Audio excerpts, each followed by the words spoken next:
throw dispute, magmamarcha sila papasok sa base ng Black Disrupt era. Pero yung Lord nagmamarcha na lang din naman 4 laban sa 5 si Reggie yata ang magiging low. Pero ang call ng RQ Kaito ay tower lock. Kaya naman Viva RQ as RQ Kaito takes game number. Mapapalaw ang buhay ng RQ Kaito pero mukhang teka lang kasi si James yung unang nabigyan may sunog para kay Sai.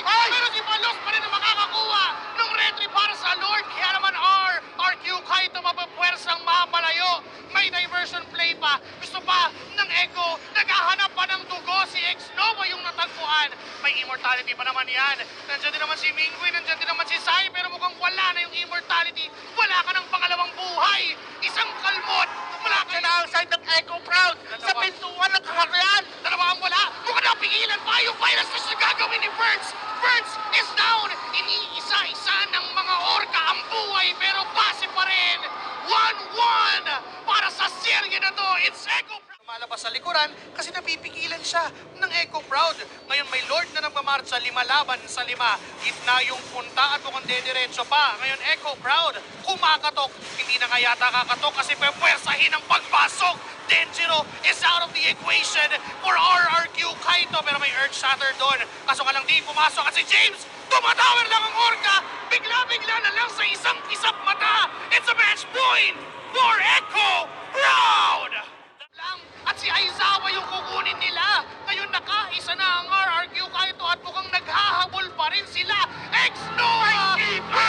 Kick to James! Pero makaka-flicker out. Nakasibat pa ng isa. Kaso nga lang buhay. Pero mamamatay pa rin Rather. And si Sai, entropy. Hinahabol si Malos. At ang RRQ Kaito ay mukhang nagising ang dragon para sa kaharian. Sa pixel push first. Oh, si First! Masisabat. King's Calling ay magagamit at mukhang mapaburst down ang The Wild One. Pero buhay pa. No sir. Yung TC yung tatapos ng mission. Pero si Palos ang mga-entry nun. Kapalit nga lang ng buhay niya. Ngayon dalawa. Kapalit ng isa sa 5. Ikatlong season. Ikatlong kampyonato na nga ba? Wala pa walang minions. Wala pa walang minions. Kakayanin ba ngayon na may pensa? May punotong sa gitna. At mukhang eto na tumatawa. Pero yun. Sai! Sai! Ang mawawalain. Wala defense. Power! RQ Kaito! Ah! The defense of a lifetime! Sai! Inisip, hinga!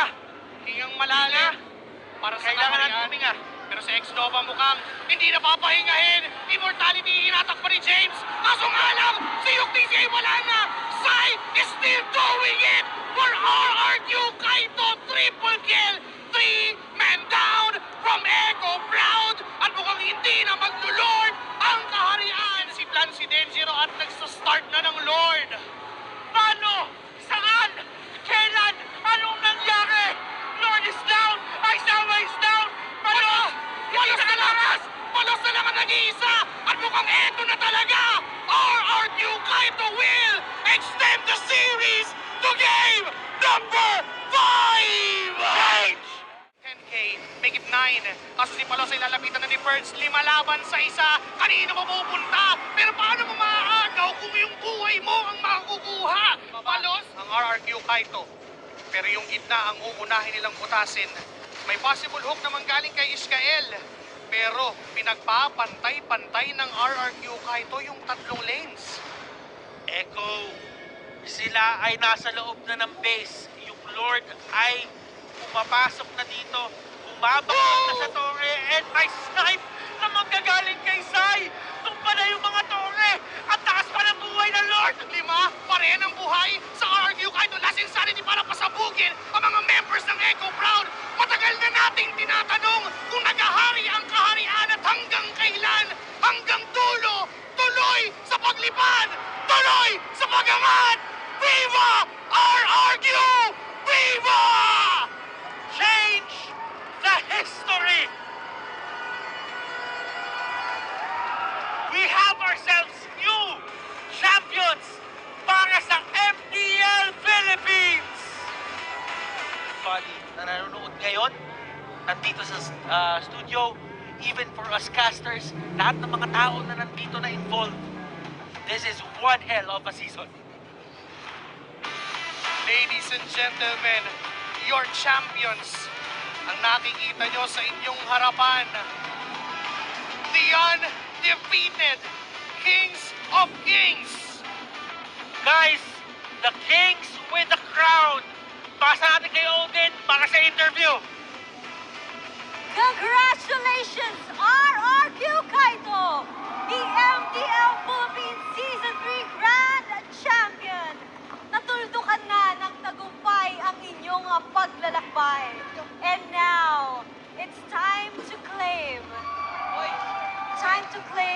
the championship trophy.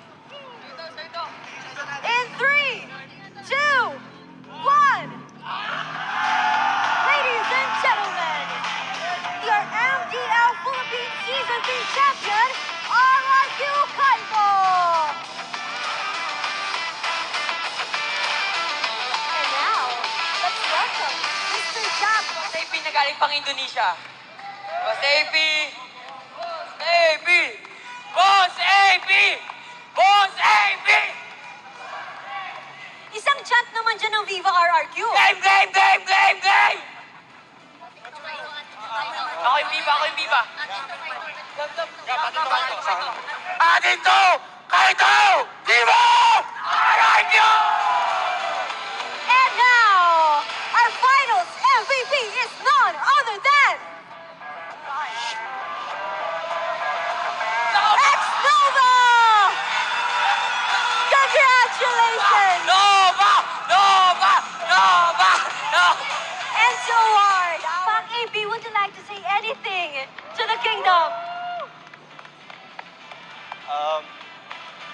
Thank you for everyone. But first, I need to say,